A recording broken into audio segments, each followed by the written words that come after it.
다윗이 마루턱을 조금 지나니 무비보셋의 종 시바가 안장 지은 두 나귀에 떡 200개와 건포도 100송이와 여름과일 100개와 포도주 한 가죽 부대를 싣고 다윗을 맞는지라. 왕이 시바에게 이르되, 내가 무슨 뜻으로 이것을 가져왔느냐? 나귀는 왕의 가족들이 타게 하고 떡과 과일은 청년들이 먹게 하고 포도주는 들에서 피곤한 자들에게 마시게 하려 함이니이다. 내 주인의 아들이 어디에 있느냐? 예루살렘에 있는데 그가 말하기를 이스라엘 족속이 오늘 내 아버지의 나라를 내게 돌리리라 하나이다. 무미보셋에게 있는 것이 다 내 것이니라. 내가 절하나이다. 내 주 왕이여, 내가 왕 앞에서 은혜를 입게 하옵소서. 다윗 왕이 바후림에 이름에 거기서 사울의 친족 한 사람이 나오니 게라의 아들이요 이름은 시므이라. 그가 나오면서 계속하여 저주하고 또 다윗과 다윗 왕의 모든 신하들을 향하여 돌을 던지니 그때 모든 백성과 용사들은 다 왕의 좌우에 있었더라. 시므이가 저주하는 가운데 이와 같이 말하니라. 피를 흘린 자여, 사악한 자여, 가거라, 가거라.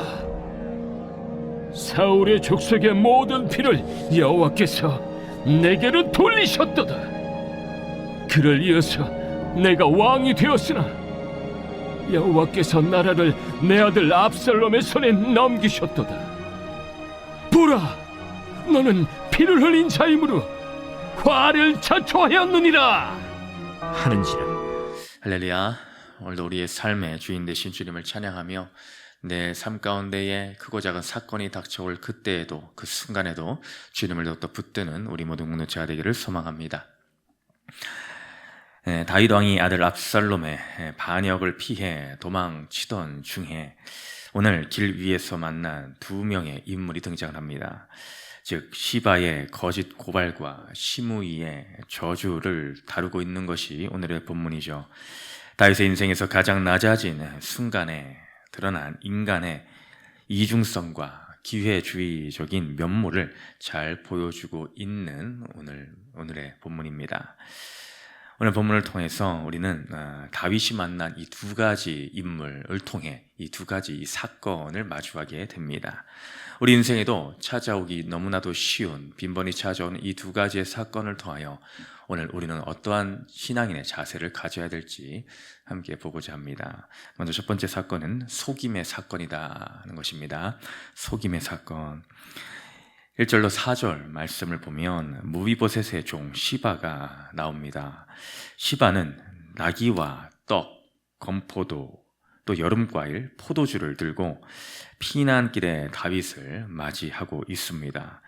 이는 그의 단순한 호의의 목적이 아니라 다윗의 정신을 혼미하게 만들려는 계산된 연출이었습니다. 피난길 가운데 굶주리고 지쳐 있는 다윗에게 이 물질적인 공급은 거절하기 어려운 호의였을 것입니다. 시바는 자신의 주인 무비보셋이 이스라엘 족속이 오늘 내 아버지의 나라를 내게 돌리리라 라고 했다면서 거짓말을 하며 다윗에게 찾아오죠.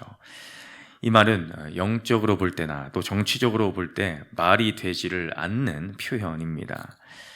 압살롬이 반역을 일으킨 상황에서 사울의 손자인 무비보셋에게 왕위가 돌아갈 확률은 전혀 없었기 때문입니다. 그러나 다윗은 이 명백한 거짓말을 분별하지를 못하고 즉시 무비보셋의 모든 재산을 시바에게 줄 것을 말합니다. 4절에 기록되어 있죠. 왕이 시바에게 이르되 무비보셋에게 있는 것이 다 내 것이니라. 다윗은 고난과 두려움에 압도되어 자신에게 당장 물질적 이익과 위로를 주는 이 시바의 말을 검증도 하지 않은 채 수용을 하고 말았습니다. 고난의 깊이가 깊어질 때 성도는 사람의 위로와 물질적 공급 때문에 영적 분별력을 잃어버리기가 참으로 쉽습니다. 어려운 환경 가운데에 우리의 중심이 흔들리기가 너무나 쉽다라는 것이죠. 우리는 이러한 인생의 위기가 우리 삶 가운데 찾아올 그때에 그 위기를 틈타 달콤한 제안을 제시하는 세상의 조언을 만나기도 합니다. 그것이 당장은 나의 이 목마름의 일 갈증을 채워주는 생수와 같이 보일지라도 타인을 짓밟거나 하나님의 공의를 저버리는 일인지 어떤지를 잘 분별을 해야 됩니다. 고난 중에 내리는 성급한 결정은 악수를 두기가 너무나 쉽기 때문이죠. 다윗처럼 감정과 형편에 치우쳐 쉽게 선언하지 말고 영적인 침묵 가운데에서 우리는 물어야 됩니다. 누구에게 물어야 되겠습니까? 나의 감정이나 나의 형편에 묻는 것이 아니라 하나님의 뜻을 물어야 합니다. 그러면 우리는 날마다 주님의 뜻을 묻는 기도의 시간과 그 분별의 중심이 되는 하나님의 말씀을 묵상하는 시간을 게을리하지 말아야 될 줄로 믿습니다. 그를 통하여 오늘 다윗과 같은 그 절차를 멀리하고 누군가에게 찾아오는 이 속임의 사건 가운데 지혜롭게 분별하는 우리 모두 공동체 되기를 주님으로 축복드립니다. 두 번째로는 어떤 사건입니까? 바로 비난의 사건입니다. 시므이는 사울 가문의 친족으로서 오랜 세월 이 다윗을 향한 열등감과 분노를 품고 살았던 인물로 보입니다. 그는 다윗이 권세를 잃고 도망하는 자가 되자마자 튀어나와서 돌을 던지며 오늘 7절의 말씀과 같이 피를 흘리는 자여 사악한 자여 가거라 라고 저주의 말을 퍼붓습니다. 다윗의 현재 고난을 과거의 죄와 연결지어서 시므이는 오늘 정죄를 하고 있는 것이죠. 이런 시므이의 저주는 성경 전체적으로 볼 때에 앞뒤가 맞지 않는 내용입니다. 왜냐하면 다윗은 사울 가문의 피를 흘린 적이 없기 때문입니다. 시므이의 저주한 내용이 사울의 모든 피를 여호와께서 갚으신다 라고 이런 식으로 말하고 있지 않습니까? 근데 다윗은 사울의 가문에 단 한 번도 손을 댄 적이 없습니다. 그러니 이 시므이의 저주의 이 내용은 너무나 억울한, 다윗 입장에서는 억울한 억측이다라고 할 수가 있는 것이죠. 그렇지만 다윗 마음속에는 이 밧세바의 사건과 우리아를 죽인 이 피 흘린 죄에 대한 뼈아픈 죄책이 있었기 때문에 이 시므이의 저주를 다윗은 가장 아픈 그 장면을 찌르고 있는 것이 되는 것이죠. 시므이는 인간의 가장 약한 타이밍을 노려서 정죄하는 사탄의 대리자 역할을 하고 있다라고 할 수 있습니다. 그러나 다윗은 이 비참한 상황에서 시므이와 싸우는 것을 선택하지를 않습니다. 다윗은 이 저주마저도 10절과 같이 여호와께서, 내일 보겠지만 이 10절 말씀과 같이 여호와께서 그에게 다윗을 저주하라 하심이다 라고 하며 하나님의 주권 아래 고개를 숙이는 모습을 보여줍니다. 비난과 정죄를 대하는 태도, 그것은 어떤 태도여야 되겠습니까? 살다 보면 나의 실패나 약점을 보고 돌을 던지며 네가 그럴 줄을 알았다.